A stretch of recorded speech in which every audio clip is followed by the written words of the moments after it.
I want to introduce you as, how do I introduce you? Do I say JoQueta Handy? Do you want to talk about what you've done with children? You want to talk about mostly about the brilliant blends? I think probably a little bit of both, like the organic background, maybe how I got here. That's where I was going to go. Yeah, I just didn't know how we were going to structure it. So yeah, I was thinking more conversational. Just one quick thing I wanted to mention is we're currently undergoing rebranding for Thrive, so it won't be called Thrive anymore. So I wanted to focus today for shooting a little bit more on lifestyle, background, brand, personality, as opposed to product. Great. But yeah, exactly. Like background, where she came from, how she got here, why she switched into microdosing. What so let's start there. Perfect. So my first question was going to be, why?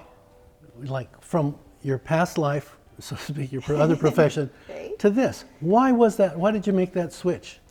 Well, I think the biggest thing that happened during COVID was just seeing several of my caseload teenagers, which I just found heartbreaking, with suicide attempts, a lot of depression. And I'd been in working with autistic children for 30 years. The brain has always been my focus. And I became obsessed with the research around psilocybin and microdosing probably about 5 years ago. So at the beginning of 2020, when I started seeing just a decline in mental state, increased depression, anxiety, sleep problems, I knew that I had the knowledge base to help, and that's what I wanted to do, and that's where Brilliant Blends came from, was just really out of a need to help. And how does that exactly help? Like with your knowledge base from what you were doing before, which was working with children who were had speech impediments or something like that? Autism with speech, gut-brain issues, a lot of digestive problems that would affect behavior, cause increased anxiety, fear, fight or flight response. Right. How did that bridge happen? In looking at adaptogens, so mushrooms, which are this amazing plant. Not to geek out on it or anything. That's what we're here to do. We're here to. They are an amazing plant. I think just because of the broad spectrum that they provide. So from helping to strengthen your immune system, working on focus and attention, increased mood, a lot of the things that psilocybin does. I mean, being a mushroom, so Brilliant Blends is not a psychedelic blend, but it supports mind, body, and soul. And it was even important to me as I began to put the different adaptogens together to make the blend, that the intention be from the bottle to the pill. And I think it's so important that, what we ingest in our body is very intentional and very much needed for what we need to meet our needs. And what were those needs? As you created this product, you said, let's put these ingredients in to get what? So the first one is focusing on decreased anxiety, because that was one of the greatest things that I saw. So depression, anxiety, and lack of sleep. So the blend is very much around decreasing anxiety, increasing memory, has bacopa in it, which is an amazing memory enhancer. Fantastic. And then works as a GABA agonist. So GABA is so important for REM sleep, and across the board, from children to elderly, we're not getting good sleep. We're not getting enough REM sleep. We need about at least an hour of REM sleep a night for the glymphatic system of our brain, which is kind of the toxic dump, the gutter system in our brain, to be able to detox all the neuronal exhaust that goes off during the day. And 60% of that occurs when we're in REM sleep. And GABA is one of the major determining factors that puts us into REM sleep. So Adapt, which is one of the blends, focuses on those 3 areas: calming, anti-anxiety, increased memory, and REM sleep. It's also because of working with autistic children for 30 years, and I say they were my greatest teachers. The way that I look at the human race, the way that I practiced for 30 years, was all because of what they taught me, not anything that I learned in a classroom. Fantastic. So ADAPT is, it's for everyone, but it has the most researched adaptogens in it, and I did that purposely just as my way of giving back and saying thank you for all that those children have taught me. Fantastic. So you've been taking ADAPT? I've been Adapt and Thrive. I take it every day. Tell me a story. So I Like actually, how you began when your mom asked you the big questions, what's going on? it started with my mom asking me, "Have you ever done mushrooms?" And I was like, Thing "Well, every mother has their child, right? now that you've asked." So it actually came about as a result of COVID, as she was saying, sort of all at once. I had a lot of roadblocks come up in my life. I lost my job as a result of COVID. My girlfriend went into the hospital, sort of lost a lot of direction and purpose that I thought I had before. And as a result, came into a very dark place, dealing with a lot of anxiety, depression. And that's when my mom asked me, "Hey, have you ever tried mushrooms?" And I was like, I mean, a few times in college, but just like for fun, never for any like functional, intentional purpose besides just to have a good time, you know? And that's when we started discussing some of the more recent research that's being done into microdosing and the amazing effects of psilocybin and how it's completely changing the world of mental health and pharmaceutical medication. So I developed a little regimen for myself. I was like, okay, I'm not in a great place right now, but I know where I want to go. So I developed a program for myself where I would microdose once every 3 days, and in the interim, I'd be testing out different adaptogens and mushrooms that could go well with the psilocybin to help me have a more impactful, somatic, and meaningful experience. And that's sort of how the formulations for Adapt and Thrive came about. But I found after my 21-day microdosing experience, and it's not like I was just taking mushrooms and hoping my problems would go away. I had a regimen for myself that involved meditation, breath work, journaling, really doing the work. I always like to say, psilocybin isn't going to fix all your problems, but it's going to open the door of opportunity. You just need to step through. Sure. So I found do the work. Exactly. And once you do that work, the psilocybin is really able to accelerate you and change what they're calling in psychology the default mode network, which is sort of your normal way of being, your personality, your unconscious mind. They find that by the time you turn 35, that's pretty much solidified, and it's very, very difficult to change people's default mode network once they reach that age. Psilocybin, LSD, and a few other entheogens that are coming up are showing amazing results with just dropping that default mode network, opening that window of opportunity, so then you can go in and make some of those changes that you want to see in your life. Maybe you want to be more present, maybe you want to have more energy, maybe you want to be more creative. All things that psilocybin and microdosing can help with, all things that you need to put something behind, you need to put the effort in, but psilocybin is an amazing catalyst, an amazing helper. I found after my 3-week journey in microdosing, didn't even recognize the person I was in the best way. The thoughts that I was dealing with when I entered my microdosing journey, the negative self-talk, even just my notion of who I was and where I was going in life had completely shifted. I think your level of compassion. We didn't share with Zach's dad that we were doing this little experiment, and Zach works at our office, and Zach just walked into the office one day, and my husband looks at me and goes, "What are you doing to him?" And I'm like, "Why?" And he was like, his whole energy is just different. He's more present, he's more compassionate, and that was just by Zach saying good morning. And so literally the energy that he was giving off had totally changed. What a blessing. It is. It's so exciting. It's almost like I feel corny saying what a blessing, but what a blessing. It is. And it's not to say that, I think the one place that people are being misled is looking at it as a magic pill. I have patients coming in and saying, I want that. okay, well, let's step back into this and let's look at the whole picture. And I think that's mine and Zach's one of the biggest things that we want to work with people on is the education. We call it, one of the things that he was alluding to, that was the pill with the skill. And so putting those tools in your toolbox, because you can't microdose every day. You can't, take macro doses every day. So it's what are the other skills that you're putting in place? And that's so important for that daily routine. Just like what Zach said, he was doing breath work. He was doing exercise.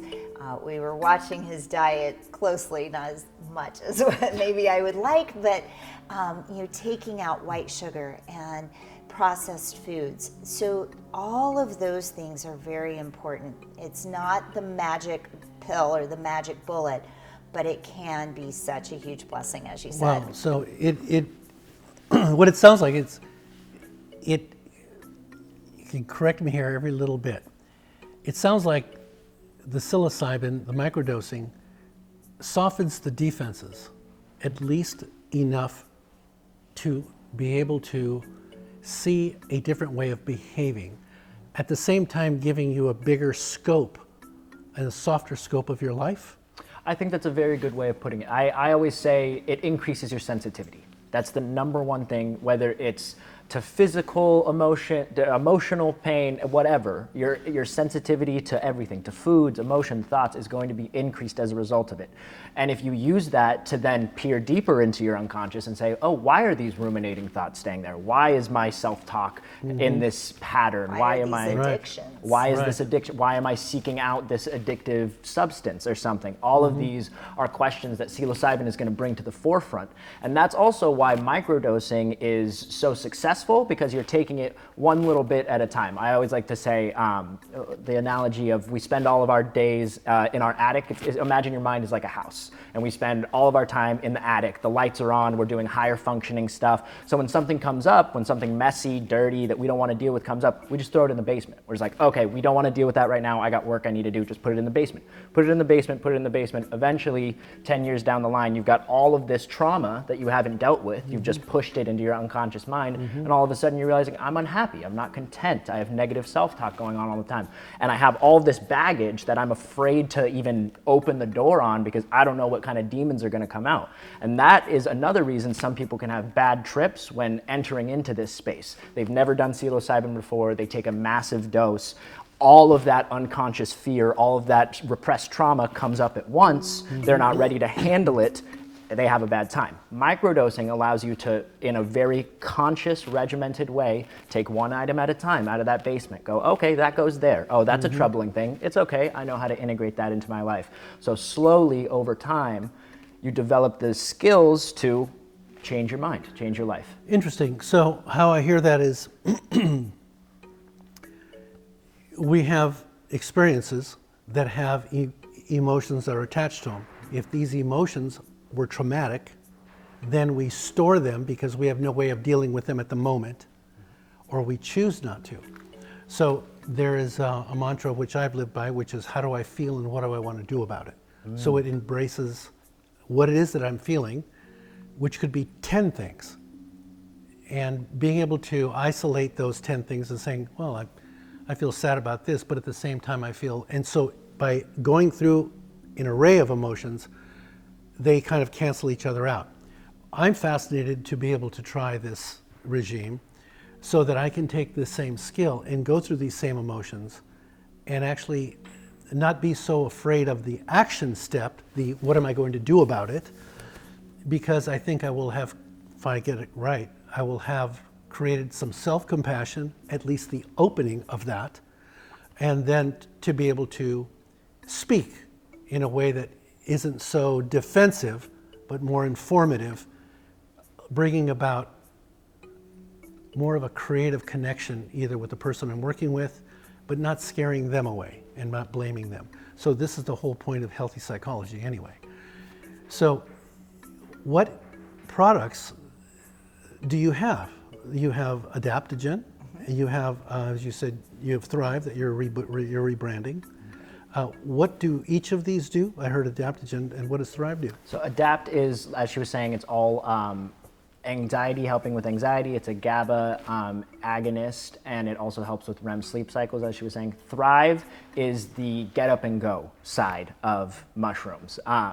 It's increased mood, increased energy, increased focus and attention, and they work great together. They're meant to be stacked together. I take 2 Adapt and 3 Thrive every morning, and if I hit a midday slump around 1, 2 p.m., I need some extra energy, I grab 2, 3 more Thrive, and that helps me get through the end of the day. Mushrooms like each other.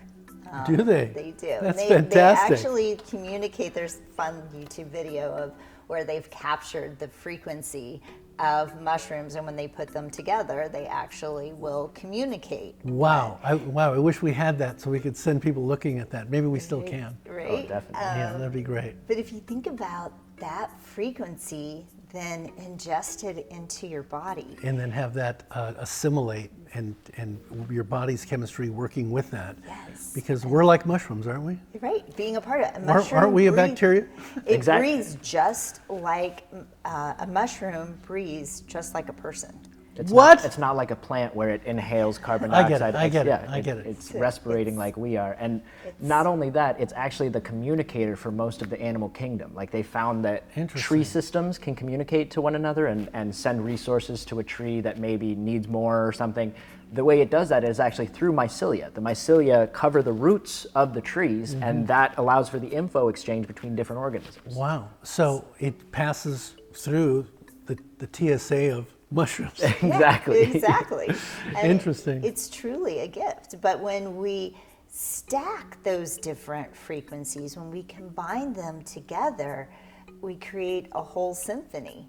And psilocybin stacked with other mushrooms can create an even broader spectrum of healing. And also, again, microdosing can't be done on a daily basis. There's 2 rules of thought, one from James Fadiman, who says 1 day on, 2 days off, and then another one, Paul Stanitz, which says 4 days on or 5 days on, 2 to 3 days off. So the great thing about the products of Brilliant Blends, those can be taken every day. They can be taken with psilocybin. They can be taken by themselves so that you're getting that nice, even maintain. Nice. And tell me another story that has come through your doors that you've seen a difference with children or with adults, or even your husband, or is he taking this? He is, yes. Okay. Yeah, we have everybody on it.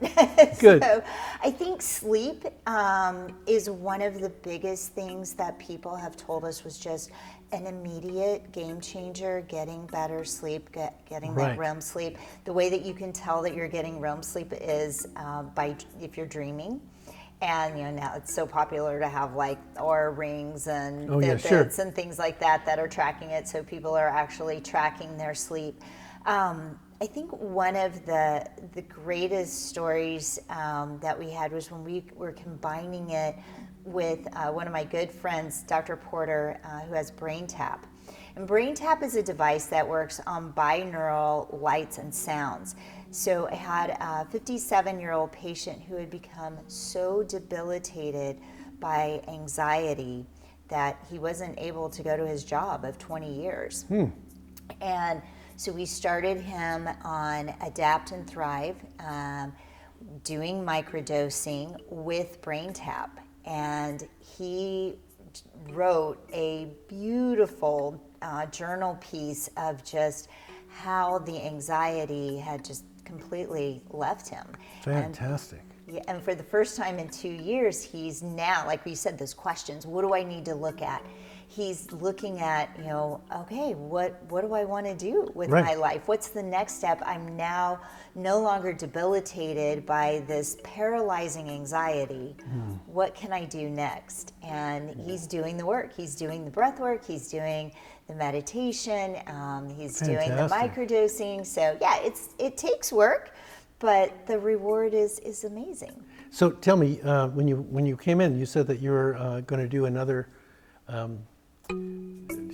class, another learning skill. You're going somewhere. Tell me more about that. So I'm part of a certification course, and basically just as microdosing starts rolling out, as you know, the trend is so great, it's helping people to do it in the right way. You're not just taking that macro dose and, like Zach was saying, having that bad trip, but it being intentional, it being healing. These plants are here for us. And so being trained as a certified microdosing psilocybin coach, both nice. microdosing and macrodosing. So I'm getting ready to go to Costa Rica for a full immersion, because you can only coach somebody in what you know, right? Sure. So going in for that full immersion in the Costa Rican rainforest, in a retreat where it's all about regenerative farming. That piece is so important to me. Another side of my background that I think kind of led me in this direction is I'm, even though I don't look like it, Native American Indian. My grandmother was Cherokee from Oklahoma. The Oklahoma Indians gave us peyote, was where we learned about it. So I grew up on a farm. So I was taught from a very young age to honor the land and the Native American heritage. And it was important to me that as I was drawn to mushrooms, to really honor that. And so on our label, my name comes from meaning women who rise with the sun to pray.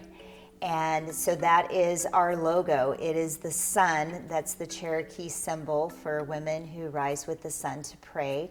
And then Brilliant Blends, we turn that into a butterfly to mean transformation as you're moving through this journey. Beautiful. And again, just giving back to the land. And we're working right now as we're moving into a mushroom grow with a mycologist, which I've never worked with a mycologist. It's really fascinating to me. Wow. But his project is called the Forever Project, and he has the largest mycelium library in the world, simply to be able, not simply, but to be able to preserve all of the different fungi and mycelium, and hopefully that the land would never be raped of these amazing plants that God has given us. Wow. So this is incredible information. How do people get a hold of you? So we have a website called mybrilliantblends.com. We're also at brilliantblends.me. You can go there. Our products are there online. We're also on Instagram. And did I leave anything off? We're on Instagram, Facebook, at Brilliant Blends. Those probably, Instagram's usually the best way to reach out. I would imagine so. Through DM. What are some of the things that you've run across with this product that you were surprised at? I'm sure you're surprised about a lot of things, but just like what stands out to you? Whether it's in other people, your girlfriend, I mean. The biggest thing I saw, that's a great question.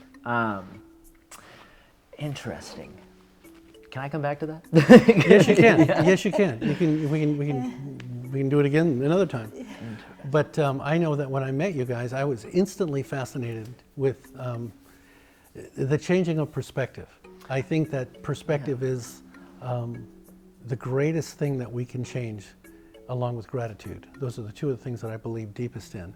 So when I met you guys, I just found, I just perked right up, because anything that helps another person step into a new perspective is a way of saving their life. And I deeply believe that. And I know that once they step into that and they feel something different, it's instant gratitude. They don't know who to say thankful for. They're thankful for to you first. But then again, it's like, I didn't know this place was here. I didn't know I could be in this place. In that respect, just to answer your previous question, sometimes a lot of people we're creatures of comfort, so we're afraid to go to those new levels that maybe we haven't experienced Yeah, before. better the devil you know is where that came from. But one of the biggest things that I was sort of surprised on is as I'm educating people about mushrooms and microdosing and all this stuff, there's a camp of people who are all about it, all excited, all like, yeah, let's do it, I want to try it out. And there's a large camp of people, especially in the older generations, that are still very much ingrained of, that's a drug, that's illegal, I don't want to mess with that, I don't want to touch it because it's a drug. I run across that. I'm 65, and I run across that with my friends that I talk to, and they go, oh, LSD. I said, no, it's psilocybin. It's different. It's taken away from the plant. I know the way they separate it. And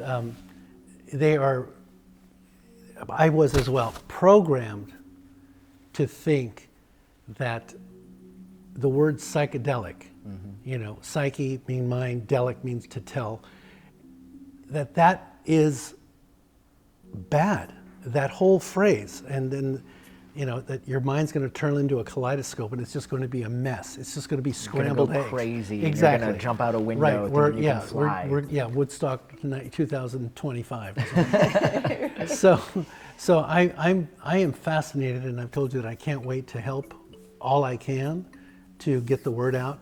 And is there anything else that you want someone who's in trouble out there to know? Someone who's curious and going, okay, so it's not going to solve my problems, but it will soften me enough so I don't have to be so scared. Absolutely. And I think it's that fear, is that right? Mm-hmm. It's that fear that keeps us from moving forward. Wow. And just blocks everything. I mean, as an artist, that creative flow. Mm-hmm. And sometimes we don't even know that those blocks are there. Right? Right. We've buried them so deep in the basement. Or, the way that as children, our mind has to understand or think that we understand, form a belief around every experience so that we can store it. Doesn't mean that belief is right, but that's what has to happen. So maybe it's, something like, when you were 4 years old, you linked pain to being loved. And so forever, that's something that you've done. And even though as you've gotten older, you're like, I know those two don't go together, that subconscious trigger is still there. Oh, yeah. Maybe you were slapped when you went to hug your mother or something. And so that association, I'm going to talk about that in a second. that association was made, and that goes with you in your future relationships. Right. And those in the language of a child. Yes. Not the language of an adult. Exactly. And so being able, sometimes we have so many bricks in the wall that we don't even realize how big our wall is. Mm-hmm. And those blocks are things that can affect us every day in our career, in our relationships, and we might just keep butting up against that wall. Right. And so this is a way, it is a tool that where we can begin to take those bricks away. Mm-hmm. And the greatness that all of us are here for and purpose then is able to come through. Sure. I was interviewing someone about 2 years ago who had said she was shy, and I didn't quite believe her. I didn't really believe her. She was reticent to be outgoing, but I didn't think she was shy. And as we talked, she says, I need another glass of wine. So we kept talking. It turns out as we kept talking, she remembers lying in her crib with shoes on. And up until that time, she was just hanging on her mom, loved it. She thought life was wonderful. This is how she put it. But she remembers kicking the wall, like just lying in bed, right? And then out of nowhere, this slap came on her butt. And she said the pain was so great, she remembers it so great, that she thought she attached don't move to pain. So she didn't her whole life. She didn't want to really be seen. She didn't want to make any waves. She didn't want to have an opinion. She thought she was shy. And when she realized that this was the thoughts of a child, it had nothing to do, she thought her mom didn't love her. And yet, so she hid, she clung to her mother. Like, it was a fascinating moment. So being able to open someone up to look at the possibilities of being somebody different, of course, is a clean slate. Like, I don't know who that person would be, but I believe psilocybin, and I think these treatments, will help people step into it by what I call a graduated emotional scale. They just gradually become more and more open and stronger to experiment. And I think experimenting with new behaviors, obviously experimenting with new emotions, and looking at what these new experiences will bring, and really being open to it with a different person inside yourself. So instead of looking out to see how I'm affecting the world, I can feel how I'm affecting myself, and then taking those historic chances to change. So a lot of people, especially the older generations, they'll come in and give them a microdose. We'll find that, they'll be like, I've tried maybe in the 80s or something, and I had like a fun time, I had a bad time, whatever, didn't really use it in a clinical therapeutic capacity. We have them come in and try a microdose, and they'll come back and be like, it didn't work. I didn't feel anything. And we're like, that's the point. You're not going to trip and start seeing crazy colors and right. Just like you take vitamin C. Exactly. Even though you might not feel it, it's working. It's doing its job. It's working on your serotonin receptors in the brain. It's gradually increasing your sensitivity, rewiring your brain, and making you a more happy person. That's actually what's amazing about psilocybin. The newest studies that are coming out are finding that if you look at the chemical structure of serotonin right next to psilocybin and LSD, almost identical with a few variations. So they're finding psilocybin and LSD are actually able to bind to that 5-HT2A receptor in your brain that's responsible for serotonin production. And what SSRIs, antidepressants, their whole mode of action is stop the reuptake of serotonin so that there's more free serotonin in your brain so that you'll maybe feel happier.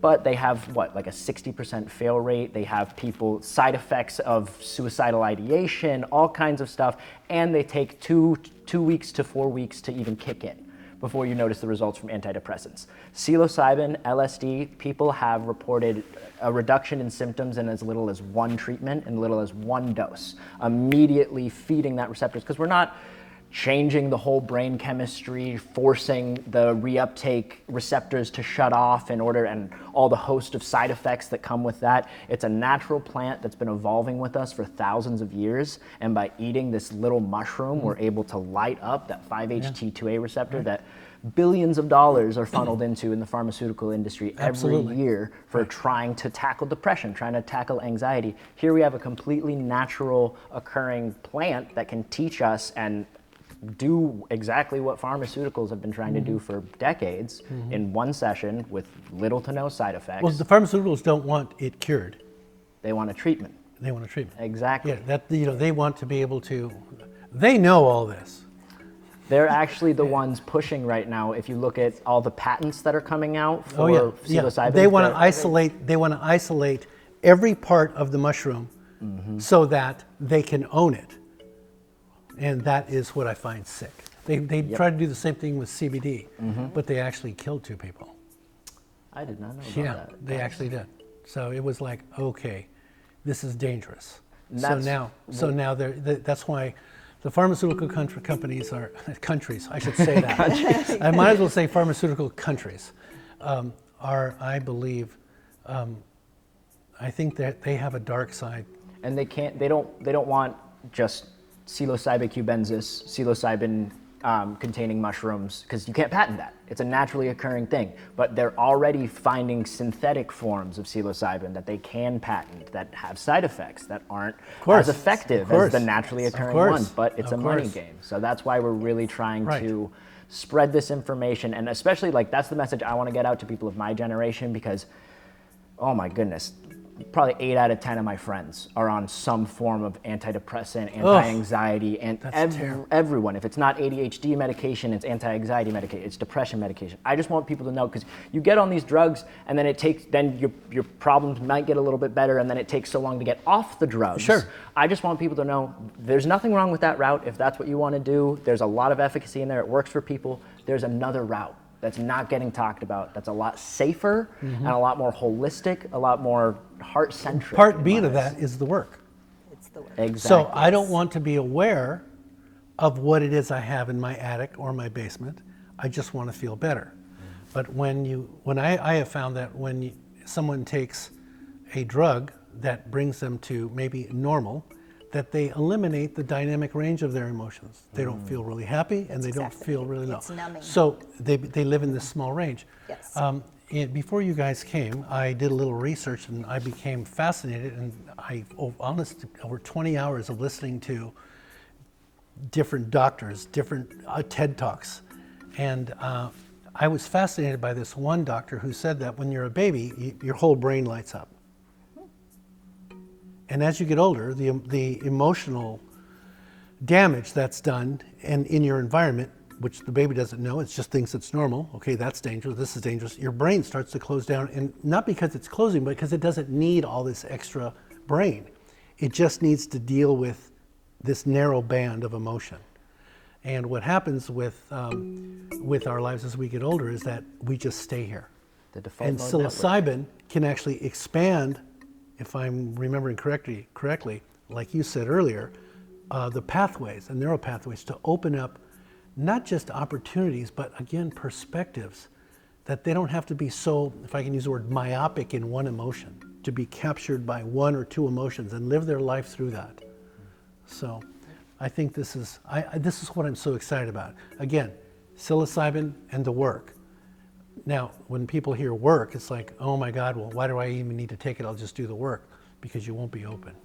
And it will take you longer. Exactly like you said, when they do brain scans of people on LSD and psilocybin, they literally see synaptic firing all over the place, pathways that haven't fired in years. So it's like, if you're living in this pathway, and I've spent 25 years in this pathway, it's a really strong muscle, I can do the work and try and move myself over here. It's going to take a long time of me practicing new habits in order to see change. Psilocybin allows you to break open those old pathways, bust out of old patterns so that you can start establishing new ones quicker. Right. And I think that's beautiful. I remember I was 48, my friend said, we're golfing. And he goes, God, you're so tense, you swing so hard. Take a hit of this joint. And it's like, I hadn't smoked pot. Right? And I'm like, oh, okay. So I took it and I hit the ball, nothing happened. But about by the third hole, right? I took it on the 9th hole, so we were already like on hole 12.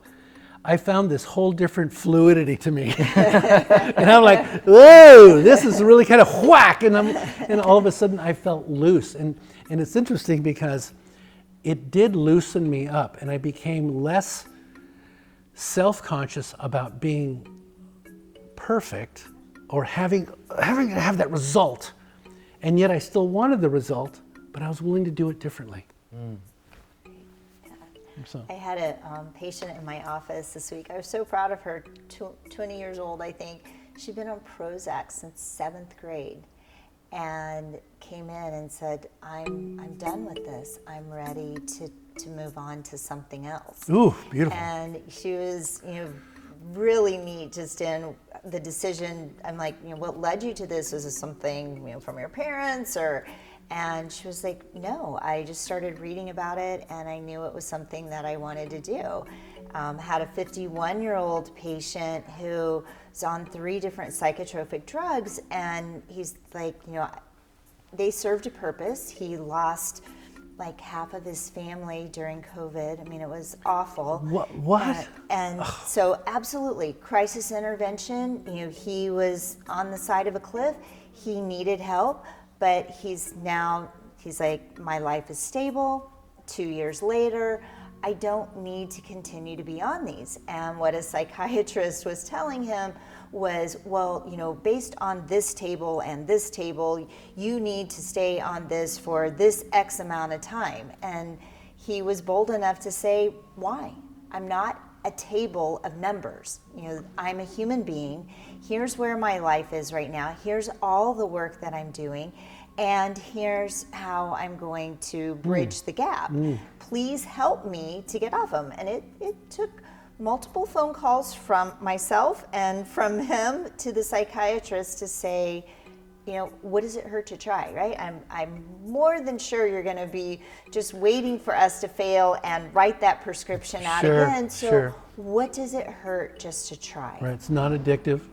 Exactly. Which is, I love Treats that. addiction, actually. They're Yeah. finding it actually goes right to the part of the brain that causes alcohol cravings, shuts it off. Yeah, that to me is fantastic. That to me is fantastic. Wow, so is there anything else you want, like something you thought of on the way over here, you thought, I want to make sure I say that? Anything like I just that? was thinking about the classification of what is a drug, and I always say, like, drugs are something that decrease your sensitivity, like, think alcohol, cocaine, heroin, opiates, all of those things, highly addictive, decrease your sensitivity, terrible for your liver. Then there's all these naturally occurring compounds like psilocybin and ayahuasca and DMT and LSD that have virtually no negative side effects on the body, increase your sensitivity, are non-addictive, actually help treat addiction, but somehow they're grouped under the same psychological idea of, oh, that's a drug, that's illegal, I shouldn't take that. Right, That's right. bad. Well, I think before 1942, it was called the Bureau of Science, and they had a lot to do with taking natural remedies off the market. You could buy CBD in gallons. You could buy colloidal silver in gallons. You could do, you could buy, I think it was, other drugs that what they would call drugs now that made illegal, they were all taken over, and then they changed it to the Food and Drug Administration. They just changed it over, but it was all controlled. This is all a plan. Right, All and a plan. that's why the education, spreading information, changing people's perspective, that's what's really going to bring about. And that's why those people have to die. And I mean, by age, once they die out, this new age of information was scratching their head going, well, we're not getting any of that initial money that you guys made by taking all that off. Why don't we just get healthy now? Let's just get healthy. Let's just benefit with health instead of you benefiting with money. So I'm more than thrilled to have you guys here. I want to have you guys back again. Next time we get together, I will have had a trip, okay? Yeah, and I will have had several people do the same thing. So I'd love that you guys are here in Newport Beach. We are, yes. And I would love to be a part of helping you guys get this word out any way I can. Thanks for coming by. Definitely. Thank Anyway, you. thanks for listening.